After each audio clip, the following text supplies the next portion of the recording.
Kimpot, saan ka pupunta? Lalayas na ako. Pamanak na sa'yo itong mansyon. Ay, ganon. Ang laki-laki ng bahay mo eh.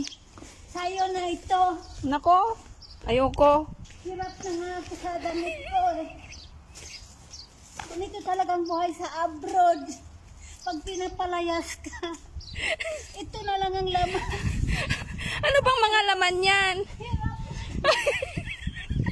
Ano bang mga laman yan? Mga gamit ko ito.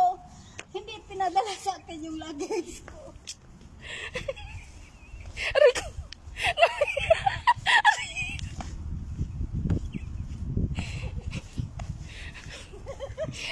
Nagkanda pilay-pilay ka na sa kadadala ng mga ano mo, basura. Sa sobrang bigat ng dala ko. Eto.